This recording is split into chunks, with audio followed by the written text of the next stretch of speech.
Hit TV ప్రేక్షకులకు నమస్కారం. నేను మీ మహేష్. నిన్న పల్నాడు జిల్లా చిలకలూరుపేటలో జరిగిన ఒక ఉదంతం ఏదైతే ఉందో, ఇద్దరు కానిస్టేబుల్లు ఒక అడ్వకేట్ని మర్డర్ చేసి దాన్ని యాక్సిడెంట్గా చిత్రీకరించుదామని ఏదైతే ట్రై చేశారో దాన్ని ఆ కేసును ఛేదించిన పోలీసులకి congratulations and thank you so much. So ఆ ఉదంతం గురించి ఒకసారి చర్చించడానికి, అసలు ఏం జరుగుతుంది, ఎంతవరకు మనం వెళ్తున్నాం అనే యాంగిల్లో డిస్కస్ చేయడానికి ప్రముఖ సోషల్ యాక్టివిస్ట్ కృష్ణకుమార్ గారు మనతో ఉన్నారు. మేడం నమస్కారం, గుడ్ ఈవినింగ్. మీకు ఈ ఇన్సిడెంట్ గురించి తెలిసే ఉండొచ్చు. నేను పల్నాడు జిల్లా చూశానండి. ఇప్పుడు ఒక అడ్వకేట్ని చంపేశారు ఇద్దరు కానిస్టేబుల్స్. చంపి పైగా అది రోడ్ యాక్సిడెంట్ గా చూపింది. రాళ్ళతో కొట్టి చంపేసి ముందైతే వీళ్ళు చంపారు, తర్వాత దాన్ని రోడ్ యాక్సిడెంట్ గా క్రియేట్ చేద్దాం అనుకున్నారు. సరే అదేదో బాధ్యతాయుతమైన పోలీస్ కానిస్టేబుల్స్ డామిట్ కథ అడ్డం తిరిగింది. సరే కేసు ఛేదించారు. కేసు పూర్వాపరాల్లోకి వెళ్తే ఈ హరిప్రసాద్ చనిపోయిన అడ్వకేట్ ఎవరైతే ఉన్నారో ఆయనకి కానిస్టేబుల్స్ రిలేటివ్సే ఇద్దరు కూడా. అయితే ఈ హరిప్రసాద్ అడ్వకేటు భార్యతోటి వీళ్ళిద్దరూ ఎవరైతే ఉన్నారో కోటయ్య, సమ్ అదర్ పర్సన్, ఈ కోటయ్య శ్రీనివాసరావు కోటయ్య వాళ్ళ. అయితే ఈ కోటయ్యకి ఈ అడ్వకేట్ భార్యతోటి వివాహేతర సంబంధం ఉంది. అయితే ఈ వివాహేతర సంబంధం దాదాపు 4 సంవత్సరాల నుంచి కొనసాగుతూ ఉంది. సరే ఈ వివాహేతర సంబంధానికి అడ్వకేట్ అడ్డొచ్చాడా, లేకపోతే ఏమైనా అతనికి తెలిసిపోయింది, లేదు భవిష్యత్తులో తెలుస్తుంది అనే ఒక భయంతోటో, లేకపోతే అతనిపైన వీళ్ళు అతన్ని అడ్డు తొలగించుకోవాలనో మొత్తానికి వీళ్ళు ఒక మాస్టర్ ప్లాన్ వేసేసారు. వేసేసి ఇప్పుడు ఈ కోటయ్య 5 లక్షలు ఇస్తానన్నాడు శ్రీనివాసరావుకి, నాకు హెల్ప్ చేసి నాకు తోడుగా ఉన్నందుకు గాను. సరే అందుకని వీళ్ళు ఈ పని చేసేసారు.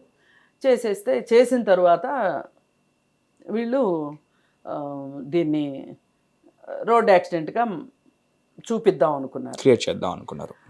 అయితే ఇక్కడ బాధాకరమైన అంశం ఏంటంటే, ఇప్పుడు అతని భార్యతోటి వీళ్ళు వివాహేతర సంబంధం ఉంది ఇతనికి. అయినంత మాత్రాన అతను చంపే హక్కు ఎవరిచ్చారు? మామూలుగా పోలీసులు అంటే చట్టం తెలిసిన వాళ్ళు కదా.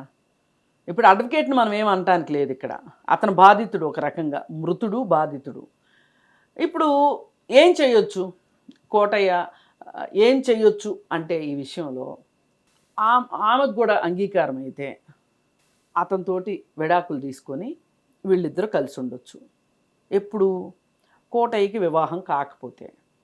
ఓకే, అంతే కదా, అంతకుమించి ఆప్షన్ లేదు. అసలు నీకు ఒక పెళ్ళయి ఉన్న తర్వాత ఇంకొక పెళ్ళైన స్త్రీతోటి వివాహేతర సంబంధమే కరెక్ట్ కాదు. ఒకటి అంటే ఆప్షన్ లేదు కాబట్టి ఆప్షన్ క్రియేట్ చేసుకుందనే ప్రాసెస్లోనే వీళ్ళు ఇంకో కొత్త ఆప్షన్ తీసుకున్నారు. అయితే ఇక్కడ మీరు చట్టాన్ని పరిరక్షించే మనుషులు, పోలీస్ వృత్తిలో ఉన్నారు. ఇప్పుడు వేరే వాళ్ళు ఈ పని చేస్తే వాళ్ళని అరెస్ట్ చేసి వాళ్ళపైన ఎఫ్ఐఆర్ బుక్ చేసి ఛార్జ్షీట్ వేయాల్సిన వృత్తిలో మీరున్నారు. ఒక రకంగా వీళ్ళు మనుషులుగా ఫెయిల్ అయ్యారు, వృత్తిలో ఫెయిల్ అయ్యారు, ఇంక వీళ్ళు అన్నిట్లోనూ ఫెయిల్ అయ్యారు.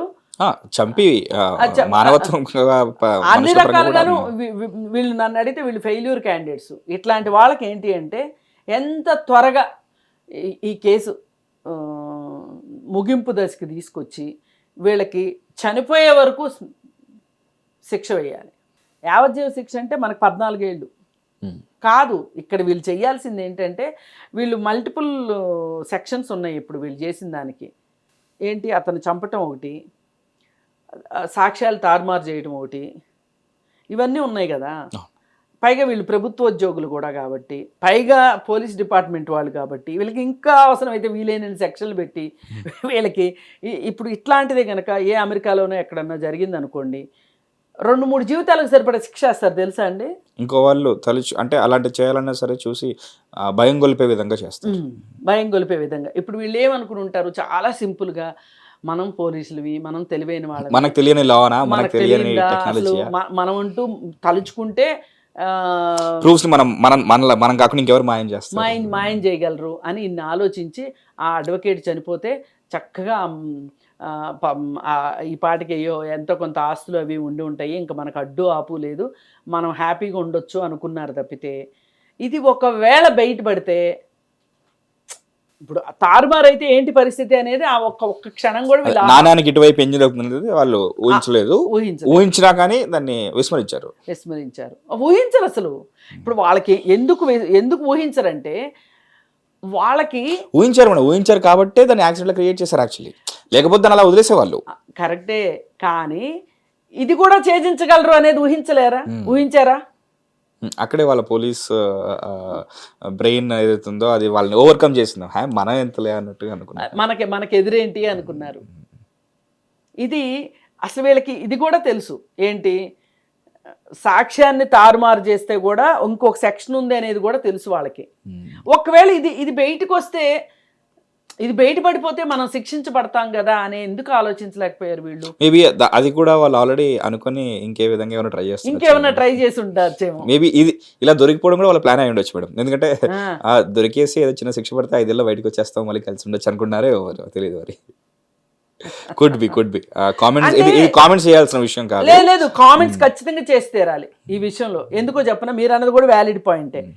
ఇప్పుడు ఏం చేస్తారు, రిమాండ్కి పంపిస్తారు, బెయిల్ వస్తుంది, ఎట్లయినా న్యాచురల్ జస్టిస్ ప్రకారం బెయిల్ వస్తుంది. బెయిల్ వచ్చిన తర్వాత ఈ కేసు ట్రయల్ స్టార్ట్ అయ్యేసరికి కొన్ని సంవత్సరాలు పడుతుంది. ఈలోపు వీళ్ళైతే బాగానే ఉండొచ్చుగా. మీరు అనేది 100% కరెక్ట్. మీరు అనాలోచితంగా అన్నారేమో, చాలా ఆలోచించి అన్నారు కదా, మీరు అనేది 100% కరెక్ట్. క్రైమ్ వెనకాల సైకాలజీ చాలా ఇష్టం నాకు, సో అలా అనలైజ్ చేసి అన్నాను నేను. ఇప్పుడు మన దేశంలో మనుషులకి సరిపడా కోర్టులు లేవు, జనాభాకి సరిపడా కోర్టులు లేవు, కేసులకు తగ్గ జడ్జీలు, కోర్టులకు తగ్గ జడ్జీలు లేరు. అండ్ బయట చూస్తున్న విధంగా చూస్తే ఈ పెరిగిపోతున్న క్రైమ్స్ చూస్తే అసలు ఎన్నో జైలు కట్టాల్సి వస్తుంది. అయితే అసలు ఇప్పుడు ఈ నేరం చేయాలనుకునే వాళ్ళు కూడా ఆలోచిస్తుంది ఎక్కడ అంటే, ఇప్పుడు మన కేసు ట్రయల్కి వచ్చినప్పుడు సంగతి కదా. ఇప్పుడు మన ప్రత్యూష కేసు చూడండి, ఎన్ని సంవత్సరాల తర్వాత వచ్చింది? ఎన్ని సంవత్సరాల తర్వాత వచ్చింది అంటే కూడా మొన్న జయరాజ్ బెనిక్స్ కేసు కూడా 9 మంది పోలీసులది ఎన్ని సంవత్సరాలు? 7 సంవత్సరాలు మేడం. చాలా తొందరగా వచ్చినట్టు ఇది చాలా తొందరగా వచ్చినట్టు.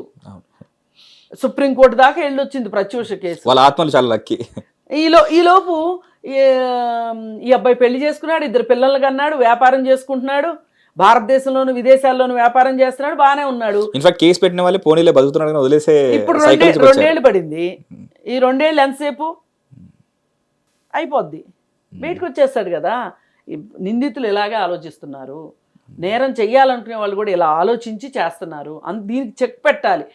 ఇప్పుడు నిందితులకి మాకు ఉపశమనం దొరుకుతుంది అనే విధంగా కాకుండా, మీరు తప్పించుకోలేరు, తప్పించుకున్నా మీకు జీవితకాలం శిక్షలు పడతాయి అనేంత అవేర్నెస్ ఇస్తే గానీ, అదే వేరే కంట్రీస్లో జరిగే విధంగా అప్పుడే కంట్రోల్ అవుతాయి ఇవి.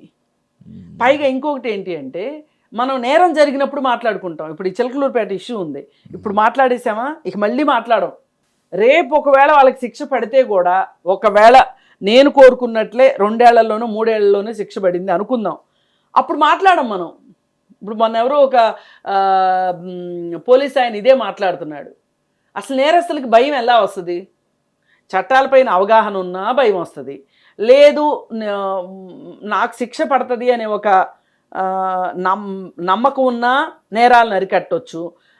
అసలు నేను శిక్ష నుంచి తప్పించుకోవటం అసాధ్యం, నా బతుకు జైల్లోనే అనేది గనక అర్థమైన రోజున నేరాలు తగ్గుతాయి. దీనికి ప్రజల్ని ఎడ్యుకేట్ చేయాలి, అవగాహన పెంచాలి. మీరు ఇప్పుడు ఏదన్నా జరగగానే మాట్లాడేస్తారు మీడియా వాళ్ళు. ఆయన అన్నాడు, మీడియా వాళ్ళని కూడా ఉద్దేశించి అన్నాడు, ఏదన్నా జరగగానే మాట్లాడేస్తారు మీకు వ్యూవర్షిప్ పెంచుకోవటం కోసం అని చెప్పేసి వాళ్ళ పాయింట్ ఆఫ్ నుంచి మనం అవగాహన కల్పిస్తున్నాం అని మనం అనుకుంటున్నాము. కానీ మీరు శిక్షల గురించి కూడా చెప్తా ఉండండి, అప్పుడే నేరాలు తగ్గుతాయి అని చెప్తున్నాడు ఆయన. అది చెప్పదలు. నా దగ్గర సొల్యూషన్ ఉంది మేడం. కోర్టు వారు కొంచెం బడ్జెట్ తీసి జైలు జీవితాలు వాళ్ళ లోపల మగ్గిపోతున్న వాళ్ళ మీద ఎప్పటికప్పుడు డాక్యుమెంటరీలు ఫ్రెష్ గా చేసి అందరికి చూపిస్తూ ఉండాలి. నేను కామెడీగా చెప్పలేదు, కరెక్ట్. మొన్న 23 అని ఒక సినిమా వచ్చింది మేడం, మొన్న చాలా మంచి సినిమా. ఇప్పటికీ వాళ్ళ కేసు ఇంకా వాళ్ళు ఇంకా జైల్లోనే ఉన్నారు. ఉరి శిక్ష కంటే ఈ యావజ్జీవ శిక్ష ఎక్కువ బాధిస్తుందంట మనుషుల్ని. ఇప్పుడు ఏముందండి, ఉరిశిక్ష అంటే ఒకసారితో ఉరేసేస్తారు అయిపోతుంది. కానీ ఒక ఖైదీ ఒక స్వేచ్ఛ లేని జీవితాన్ని అనుభవించాలి అంటే అది ఎంత దారుణంగా ఉంటుందో అంత దారుణంగా ఉంటుంది. అంటే మనము నేరస్తుల వైపు వెళ్ళి మాట్లాడుతున్నామని కాదు, అంత ఈజీ కాదు. మీరు అది అర్థం చేసుకోండి. మనం ఎవరన్నా నేరం చేయాలనుకునే వాళ్ళకి మనం చెప్పాలనుకునే మాటలు ఇవి. దిస్ కమ్ బ్యాక్స్ టు మళ్ళీ తిరిగి అంటే ఊగి ఉయ్యాలి అక్కడికి వచ్చినట్టు. అందుకే ఎవరు నేరస్తుడో ఎవరు నిరపరాధో తెలియజేయడానికి అందుకే మేము ఇంత డెలీ చేస్తున్నాం అనే పాయింట్లో కోర్ట్స్ కూడా మాట్లాడుతుంటాయి. బట్ ఐ హోప్ ఈ వీడియో లా అఫీషియల్స్ వరకు వెళ్ళి కొంచెమన్నా వాళ్ళు చేస్తూనే ఉన్నారు, చేయట్లేదు నేనట్లేదు. సో ఏమన్నా మార్పు తీసుకొస్తుందేమో దాని గురించి ఆశించడం తప్ప మనం చేసేది ఏం లేదు. So thank you so much. Stay ఇన్ to Hit TV. This is Mahesh. Hit TV app, ఇందులో short news, live news, entertainment shows, movies, digital magazines తో పాటు మీ జిల్లా వార్తలను కూడా ఫ్రీగా చూడొచ్చు. ఇంకెందుకు ఆలస్యం, వెంటనే హిట్ టీవీ యాప్ ని డౌన్లోడ్ చేసుకుని ఫ్రీగా ఎంటర్టైన్మెంట్ పొందండి. Hit TV app. Hit TV app. Please download hit TV app. Hit TV app ని ఫ్రీగా డౌన్లోడ్ చేసుకొని ఎంజాయ్ చేయండి. మీకు నచ్చిన ఎంటర్టైన్మెంట్ కోసం హిట్ టీవీ యాప్ ని ఫ్రీగా డౌన్లోడ్ చేసుకొని ఎంజాయ్ చేయండి. హిట్ టీవీ యాప్ ని డౌన్లోడ్ చేసుకుని ఆస్వాదించండి, ఆశీర్వదించండి. ఇంతమంది సెలబ్రిటీలు హిట్ టీవీ యాప్ ని డౌన్లోడ్ చేసుకోండి అని చెప్తున్నారంటే ఎంత మంచి యాప్ ఆలోచించండి. అమెరికా అమెరికా అమెరికా అమెరికాలో చదవాలనుకునే వాళ్ళకి విశ్వసనీయమైన పేరు మన శౌర్య కన్సల్టెన్సీ. UK లో 1 year masters. UK లో 1 year masters. 2 years work permit up to 5 years visa. Contact Saurya Consultancy. Contact 89851 89851.